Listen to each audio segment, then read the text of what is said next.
The final selling message is probably the one that everyone is most used to asking, and that's figuring out, why buy us. So it's I know that you were looking at ABC option as well, some other competitor. I know you were looking at them, and so in the end, what was the deciding factor that said you felt most secure, most excited, most certain to move forward with us versus not go with them?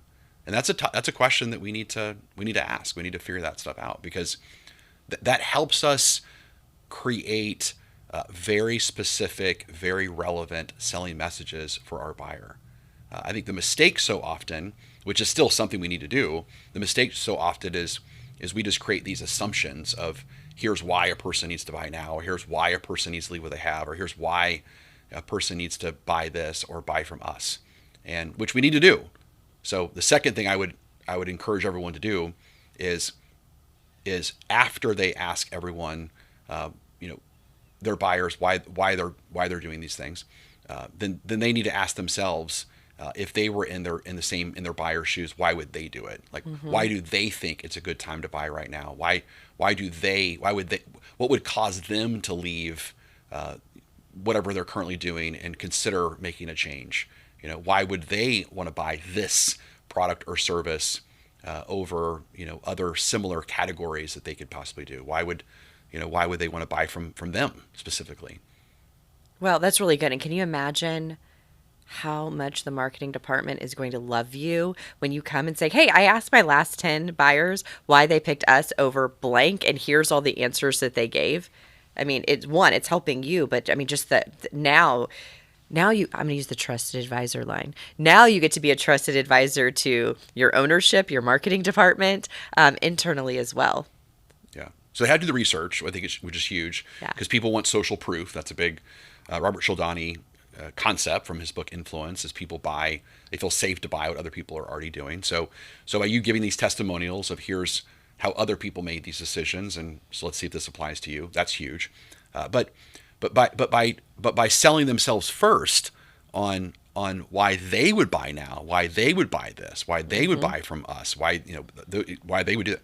What it also does is it creates conviction, and conviction I think is a really cool word. I remember the first time you were there as well, and Saunders' 16-year-old son, he wants to be a rocker, and so we're at this local restaurant that had live music, and so he wanted to go up on stage when the musicians were taking a break, and he wanted to see if he can play, and he wanted us to videotape him. And so of course he was a little bit timid. He was a little bit, he wanted to do it, but he was like, "Are they really going to let me? Is it going to be okay?" And so I just said to him, I said, "Saunders, if you go up there and you ask with your belief system, it says, 'I want to play. Can I play? Can I have a chance? I won't make you look bad.' Then I believe they're going to let you do it." And what's interesting is the reason why he went up there and did it that night is because he noticed my belief that I was right. Like he was like, so conviction is really interesting, right? Conviction is the person's looking at the other. So like the buyer is looking at the salesperson going, does the salesperson believe this is a good idea?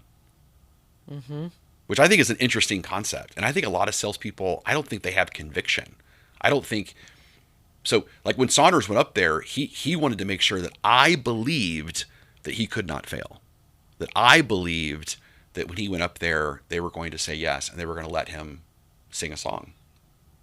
And so that's huge because the salesperson, they need to be convicted that this is the right time for a buyer to buy, based upon certain criteria. They need to believe that based upon certain criteria, a person should leave their current situation and should stop doing what they're currently doing because what they're currently doing is a disaster. And they need to believe that. And they need to believe that based upon certain criteria that the buyer should buy this, whatever this is that they're selling. And of course, they need to believe that based upon what they are charging and compared to the competition, that the buyer should buy from them if they're looking for certain things that the company has that the competition doesn't have. Right. Well, and I think let's use that interview concept again for this one. So if you find yourself as a salesperson who doesn't believe, you don't believe that somebody should, that you think your product's overpriced, you think you aren't a believer that you would buy your product, then you need to go interview. You can go interview your boss. You can interview the owner of the company. Say, tell me, how do we get to our pricing? What are we doing here? What explain to me why this is a great time for people. That's okay. That's a fair thing to go to convince yourself first. And I can think about this before when I remember being a terrible salesperson when I had the event company, and this one was a bride. I loved the corporate side, but I also had brides. And I had a bride, and I sat down with her and her father, and they told me that their budget for flowers was $40,000 for the wedding. And I was like, what? $40,000 for flowers? And tried to unsell them on that because I didn't think that somebody should spend that much money on flowers until I did the same thing here. As I went and asked other people about, how did they come up with their flower budget, or what did you like about the flowers, or why did you spend as much as you did? And once I got that, I was like, okay, and to remind myself, this isn't my money. It is not my job to tell other people how to spend their money. It is my job to understand where they're coming from, what's important to them, and to execute on this vision. And it's the same for us now. If we think, oh my gosh, we're charging what for what upgrade or for this service? Oh my gosh, what? If it doesn't feel in alignment with you yet, that's okay. It's okay to not be the target market for what you're selling and still appreciate it for who it is the target market for. You do not have to be the target market and the buyer to be a great salesperson, to be an ethical salesperson. You just have to be able to understand and put yourself in their shoes and empathize and understand, and then not get in your own way.